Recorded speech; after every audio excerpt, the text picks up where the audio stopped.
लीजिए सुनिए, आचार्य चतुर्सेन शास्त्री के लिखे उपन्यास गोली के 58वें भाग दिल्ली की ओर को मेरी यानी समीर गोस्वामी की आवाज में। मैं रंगमहल के अपने कमरे में लौट आई। मैं नहीं जानती थी कि क्या होने वाला है, पर यह मैं समझ गई थी कि कोई नया कुचक्र मेरे ऊपर चल रहा है और मेरी तथा मेरी लड़की की आबरू खतरे में है। रानी ने मेरी लड़की को जो अपनी खिदमत में मांगा है, सो बेशक रानी उसकी आबरू की गाहक है। संभव था वो मेरी संपत्ति भी हड़पना चाहती है, पर मैंने ठान ली कि चाहे मेरी जान चली जाए, पर मैं नहीं झुकूंगी और ना ही अपनी लड़की को गुलाम बनने दूंगी। पर हाय रे तकदीर, मैं जन्मजात गोली कैसी उल्टी बात सोच रही थी। पर अब सोचने विचारने का तो समय ही न था। अब तो वो समय आ गया था कि या तो अब या फिर कभी नहीं। मेरा कलेजा मुंह को आ रहा था। मैं निरीह अबला अब निपट अकेली असहाय थी। मेरा एकमात्र मित्र भी अब नहीं रहा था। मैंने बहुत बातों पर विचार किया और धड़कते हुए कलेजे से राजा से मुलाकात की। राजा मुझे एकांत कक्ष में ले गया। वो बड़ा परेशान था, पर उसने अत्यंत धैर्य और शांति से मुझसे बातचीत की। उसने मुझे बताया कि एजीजी का हुक्म मेरे लिए आ गया है कि मैं तुरंत रंग महल खाली कर दूं। सम्राट ने बालक को मृत महाराजा का उत्तराधिकारी मंजूर कर लिया है। शायद मुझे कुछ गुजारा मिलेगा, पर अभी उसका कुछ ठिकाना नहीं है। मुझे आपकी चिंता है। अभी किसुन मेरे पास आया था। उसने मुझे बताया कि आपको रानी ने बुलाया है। क्या महारानी से आपकी मुलाकात हुई? मैंने संक्षेप में सब बात बताई और रोते रोते कहा, मेरी जान भले ही चली जाए, पर मेरी लड़की की इज्जत पर आँच न आने पाए। राजा ने कहा, यह समय दिल को मजबूत रखने का है। अब आपका रंग महल में या रियासत में 1 मिनट भी ठहरना निरापद नहीं है। रंग महल में आपके बैरी नरपशु गंगाराम गोले का दल चल रहा है। उस पाजी को मैं जानता हूं। वो धूर्त भी है और क्रूर भी। कल न जाने क्या हो। आप अभी इसी समय तुरंत यहां से दिल्ली चली जाएं। सामान कुछ नहीं ले जा सकेंगी। मेरी मोटर आपको चौराहे पर खड़ी मिलेगी। उसे आप मेरी तुच्छ स्नेह भेंट समझिए। आप यहां अभी इसी शाम के झुटपुटी में पैदल ही निकल जाएं और चौराहे पर जाकर गाड़ी में बैठ जाएं। बच्चों को लेकर किसुन आपको गाड़ी में मिलेगा। मेरा ड्राइवर मेरा विश्वासभाजन बूढ़ा राजपूत है। उस पर भरोसा कर सकती हैं। आप सीधी दिल्ली की राह पकड़िए। ये थोड़ा सा राह खर्च है, सो साथ रखिए। उसने एक पर्स मेरे कांपते हाथों में थमा दिया और ठंडी सांस लेकर कहा, जाइए। उसने मुझे हाथ जोड़कर नमस्कार किया। मैं पीपल के पत्ते की भांति कांप रही थी। बहुत चेष्टा करने पर भी मेरे मुंह से एक शब्द भी नहीं फूटा और मैं धड़कते हृदय और कांपते पैरों से चल खड़ी हुई। मोटर यथास्थान खड़ी थी। उसमें सब बच्चे भी थे, पर मेरा पति न था। मेरी बड़ी लड़की मेरे बच्चे को छाती से लगाए बैठी थी। उसके नेत्रों में भय व्याप रहा था। ये पहला ही अवसर था जब मैंने अपनी लड़की को इस तरह चिंतित और उदास देखा। शायद उसके पिता ने उसे कुछ बातें बता दी थीं। छोटी लड़कियां भी घबराई हुई थीं। यद्यपि सारी बातें वे नहीं समझती थीं। मुझे देखकर उन्हें ढांढस मिला। उन्होंने बताया कि मेरा पति मेरी ही तलाश में उधर गया है। मैं बौखलाई सी इधर उधर देखने लगी। कुछ करते धरते नहीं बन पड़ रहा था। ड्राइवर का कहना था कि यहां खड़ा रहना निरापद नहीं है। कहीं ऐसा न हो कि रंग महल में मेरी ढूंढ मच रही हो। पर मैं वहां अपने पति को छोड़कर कैसे जा सकती थी।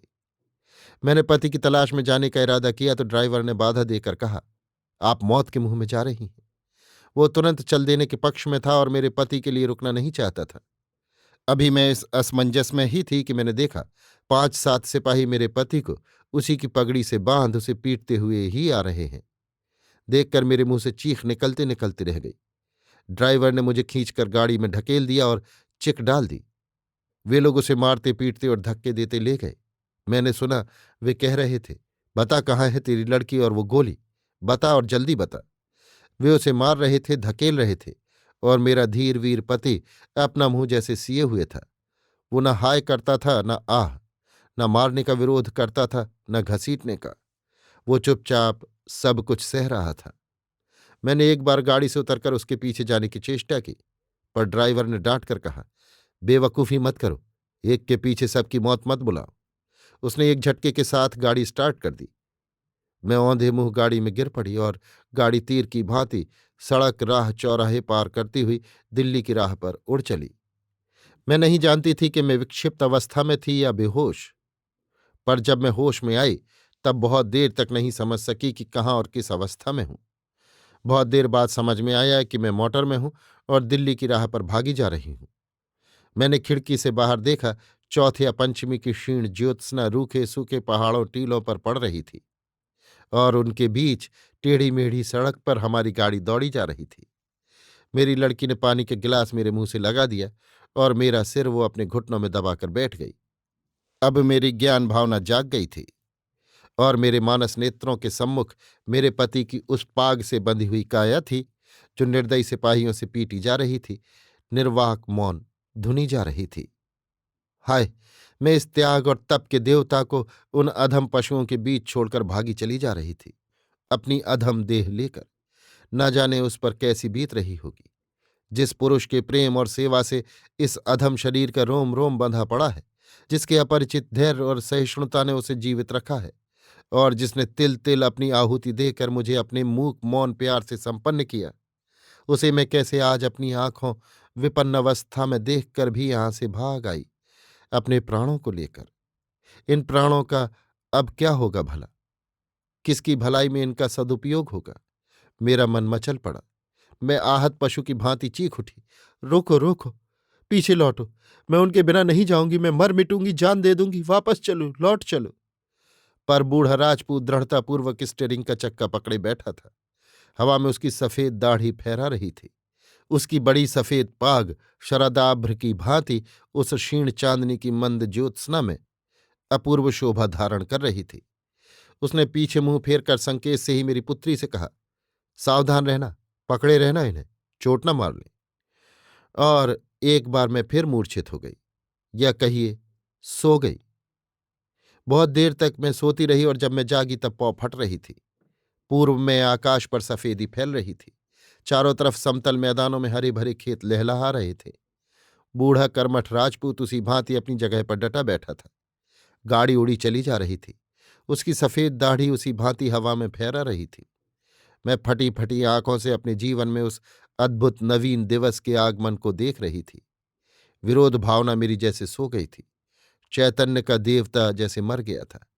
मैं निश्चल निष्प्राण सी बैठी अपने भाग्य के ये खेल देख रही थी। अंततः हम दिल्ली आ पहुंचे। अभी पहर भर दिन चढ़ा था। नगर के एक भाग में पहुंचकर ड्राइवर ने एक छायादार स्थान पर गाड़ी रोक दी।